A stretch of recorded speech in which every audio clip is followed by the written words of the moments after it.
తెలంగాణ రాష్ట్రంలో గడియల రాజ్యం దొరల రాజ్యం నడుస్తున్నది.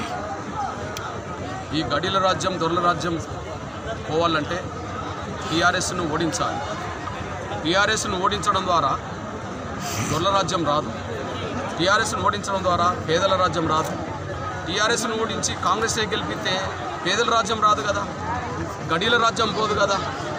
అదే సమయంలో బీజేపీని గెలిపిస్తే దొరల రాజ్యం రాదని, ధనికుల రాజ్యం రాదని గ్యారంటీ లేదు కదా. ఒక మహాజన సోషలిస్ట్ పార్టీని గెలిపితేనే టీఆర్ఎస్ను ఓడించాలి, కానీ కాంగ్రెస్ను బీజేపీను గెలిపిస్తే అది పేదల రాజ్యం రాదు. మహాజన సోషలిస్ట్ పార్టీని ఇక్కడ గెలిపిస్తేనే ఈ ఉప ఎన్నికల్లో కనుక నాగార్జున ఉప ఎన్నికల్లో మహాజన సోషలిస్ట్ పార్టీ గెలిపితే తెలంగాణ రాష్ట్ర రాజకీయాలే మహాజన సోషలిస్ట్ పార్టీ చుట్టూ తిరుగుతాయి. రాబోయే 2022లో టీఆర్ఎస్కు ప్రధాన ప్రత్యర్థిగా మహాజన సోషలిస్ట్ పార్టీ రాజకీయ రంగం చేసినట్టు అవుతుందనే విషయం కూడా, అది పేదల స్వప్నాన్ని, పేదల రాజ్యాన్ని మహాజన సోషలిస్ట్ పార్టీ రూపంగా తీసుకొస్తామనే విషయం కూడా మేము గుర్తు చేస్తున్నాం. ఓట్లు చీల్చి అధికార పార్టీకి ప్లస్ కావడానికి మీరు యాత్ర చేస్తున్నారు కొందరు. ఒకటేంటంటే, మా ఓట్లు మేము వేసుకొని అధికారం రావాలనుకున్నప్పుడు ఎవరు ఓడితేంది, ఎవరు గెలిచేది.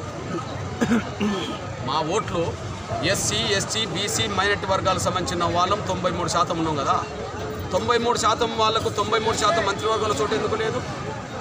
కాంగ్రెస్కు, బీజేపీకి, టీఆర్ఎస్కు తేడే ఉన్నది. మేము అంటున్నాం, అగ్రకులాల పేదలు ఈ రాష్ట్రంలో 2% ఉన్నారు. అగ్రకులాల జనాభా 7%. వాళ్ళు 10% ఎట్లు ఇస్తున్నారు రిజర్వేషన్లు. దీన్ని ఎందుకు బీజేపీ వ్యతిరేకించదు? దీన్ని ఎందుకు కాంగ్రెస్ వ్యతిరేకించదు? ఎస్సీల జనాభా 18%, 15% అమలు జరుగుతుంది. ఎస్టీల జనాభా 10%, 6% అమలు జరుగుతుంది. బీసీల జనాభా 51%, 27% అమలు జరుగుతుంది. ముస్లింల జనాభా 14%, 4% అమలు జరుగుతుంది.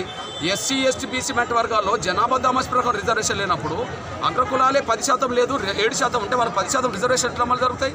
దీన్ని ఎవరు వ్యతిరేకిస్తున్నారు? ఏ పార్టీ వ్యతిరేకించట్లేదు. మహాజన సోషలిస్ట్ పార్టీ వ్యతిరేకిస్తుంది. అంటే అగ్రకులాల పేదలకు మేము రిజర్వేషన్లకు వ్యతిరేకం కాదు. పర్సెంటేజ్ రిజర్వేషన్లు 10% ఇవ్వాల్సిన అవసరం ఇక్కడ లేదని కూడా మేము స్పష్టం చేస్తున్నాం. అంతేకాకుండా పేదలకు రైతు బంధు పథకం అమలు చేస్తే మాకు అభ్యంతరం లేదు. 50 ఎకరాల భూస్వాములకు, 100 ఎకరాల భూస్వాములకు, 1000 ఎకరాల భూస్వాములకు రైతు బంధు పథకం ఎందుకు అమలు చేయాలి? మేము వద్దంటున్నాం. పేదలకు రైతు బంధు పథకం 5,000 నుంచి 6,000 పెంచితే మాకు అభ్యంతరం లేదు. కానీ 50, 100, 200 ఎకరాల భూస్వాములకు ఎందుకు రైతు బంధు పథకం వర్తింపజేయాలి? దానివల్ల 5,000 కోట్లు మిగులుతాయి. 5,000 కోట్లు మిగులుతాయి. భూస్వాములకు 5,000 కోట్ల రూపాయలు దారం వేయడం కంటే పేద వర్గాలకు సంబంధించిన వాళ్ళు, సమాజానికి సేవ చేస్తున్న వాళ్ళు ఉండగా